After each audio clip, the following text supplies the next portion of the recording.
तेलंगाना तहरीक के सरगर्म रहनुमा और साबिक वजीर एम सत्यानारायण की यौम पैदाइश के मौके पर बंजारा हिल्स में वाक़ तेलंगाना जागृति के दफ्तर में मुनक़दा तकरीब से खिताब करते हुए सदर तेलंगाना जागृति कल्वा कुंटला कविता ने कांग्रेस और बीआरएस पर शदीद तनकीद की। उन्होंने इल्जाम आयद किया कि फोन टैपिंग जांच एक मुनज़्ज़म ड्रामा है जिसका मकसद बल्दी इंतखाबात में पसमानदा तबक़ात के 42% रिजर्वेशन के मुतालबे से तवज्जो हटाना है। उन्होंने बीसी दानिश्वरों से अपील की कि वो इस कोशिश में जागृति के साथ शामिल हों।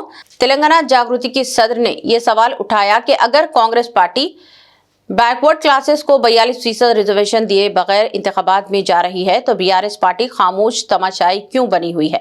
कविता ने इल्जाम आयद किया कि पसमानदा तबक़ात को सवाल उठाने से रोकने के लिए जानबूझकर फोन टैपिंग का मामला सामने लाया जा रहा है।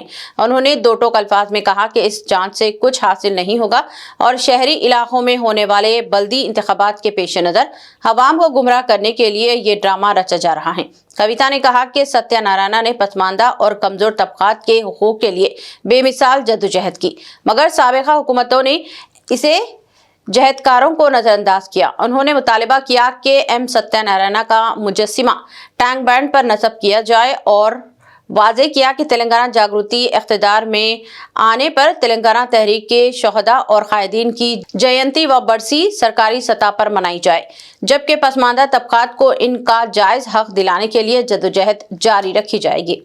ఇయాల మున్సిపల్ ఎన్నికలు వచ్చినాయి। మళ్ళీ మున్సిపల్ ఎన్నికలలో 42% మాట ఎత్తకుండా కాంగ్రెస్ ప్రభుత్వం ముందుకు పోతుంది। ఆ ముందుకు పోయేటటువంటి సందర్భంలోనే మరి బీసీలు ఎక్కడ తెలుసుకుంటారో, మరి సంస్థలు చాలా సంస్థలు వ్యక్తులు ఎక్కడైతే గలమెత్తుతారో అనేటటువంటి ఆలోచన రాగానే ఏం చేస్తారు, గుంపు మేస్త్రి గారు గుంటనక్క గారిని ట్యాపింగ్ కేసులో పిలుస్తారు। గుంపు మేస్త్రి గుంటనక్క ఇద్దరు కలిసే ఉన్నారు। మభ్యపెట్టేటటువంటి ప్రయత్నం ఇది తెలంగాణ సమాజాన్ని।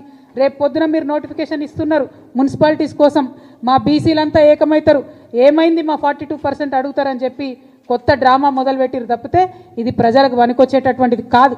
వాళ్ళిద్దరు కూడా కలిసే ఉన్నారు। ఇవాళ బీఆర్ఎస్ పార్టీ ఎక్కడ అడిగిందో ఒక్కసారి ప్రజలు గుర్తు చేసుకోవాలి। బీసీలకు 42% రిజర్వేషన్ ఇవ్వకుండా ఎట్లా మున్సిపల్ ఎలక్షన్లకు పోతారని బీఆర్ఎస్ పార్టీ ఉద్యమాలు చేస్తున్నదా ఇవాళ బీసీ బిడ్డలు గమనించాలి। కాంగ్రెస్ పార్టీ ఆలోచన చేస్తున్నదా ఇవాళ బీసీ బిడ్డలు గమనించాలి। మరి ఖచ్చితంగా 42% ఇవ్వకుండా మున్సిపల్ ఎన్నికలకు వెళ్ళడం అంటే బీసీలను మోసం చేయడమే అని జాగృతి భావిస్తూ ఉన్నది।